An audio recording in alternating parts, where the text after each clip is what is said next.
Okay, I'm about to post.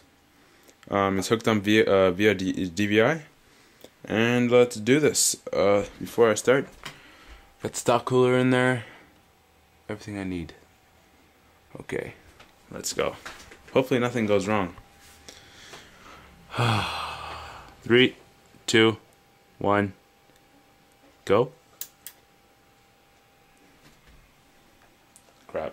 Power supply. Yeah, it always happens. Motherboard's on. As you can see, power LEDs are on. 3, 2, 1. Check the monitor. Monitor is solid red and it's loading.